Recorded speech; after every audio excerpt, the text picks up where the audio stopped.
mounted to the frame, and there's no black dust that will indicate any fume leaks.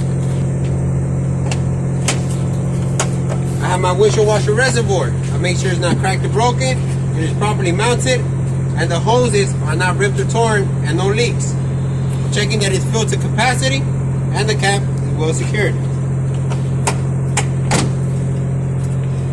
On section A, passenger side, we have 3 items. We have the coolant reservoir, making sure it's not cracked or broken, properly mounted, the cap is well secured. Has to be full to capacity, but as you can see, I'll let GSM know that it's already low, and the hose should not be ripped or torn, and no leaks. I also have an alternator. I'm making sure the alternator is not cracked or broken, it is properly mounted, no exposed wires, and it's belt driven. I'm making sure the belt cannot be ripped or torn, and no more than 3/4 inch of play. I have my water pump, not cracked or broken, it is properly mounted, no water leaks, and the belt is belt driven, so I'm making sure that the belt is not ripped or torn, and no more than 3/4 inch of play. Any questions right now with A, B, and C? We're good? Move it.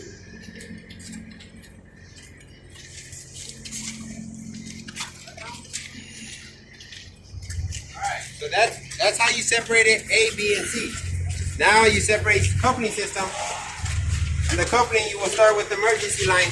Make sure my emergency line, the hose is not ripped or torn. There's no air leaks. It has fittings. I make sure the fittings are not cracked or broken. They are properly mounted to the glad hands, and there's no air leaks. I'm also checking that the rubber seal in between the glad hands is not ripped or torn, and no leaks. I have my service line. I make sure the hose is not ripped or torn, no leaks. It has fittings. I'm making sure it's not cracked or broken, properly mounted to the glad hands, and there's no air leaks between the glad hand and the rubber seal. Make sure the rubber seal is not ripped or torn. I'm also checking that they're both well secured to the trailer and to the tractor. The next thing I have is my electrical cord. I'm making sure it's not ripped or torn, and there's no exposed wires. I'm also checking that it's properly locked to the trailer and to the tractor. There should be at least an 18-inch gap between the catwalk and the hose. Now I'll move on to the 5th wheel.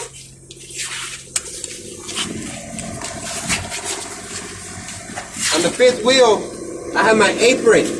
I make sure it's not cracked or broken, it's well lubricated, and there's no aftermarket welding. I have my 5th wheel skid plate. I'm making sure it's not cracked or broken, it is properly mounted, it's not bent, and it's well lubricated. I'm also checking that there's no gap in between the apron and the 5th wheel skid plate. The next thing I have is my 5th wheel platform. I make sure it's not cracked or broken, it is properly bolted to the frame, there's no aftermarket welding on it, and I have my kingpin. I'm making sure it's not cracked or broken, it's properly mounted, well lubricated, and not bent. I have my locking jaws.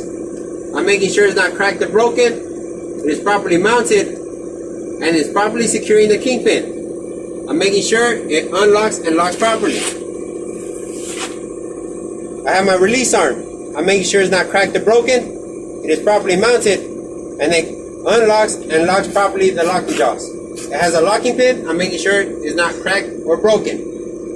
Any questions? That would be the coupling. Any questions down here? We're good? Alright, let's move. You guys have any questions? I think I got some extra time. 10 minutes.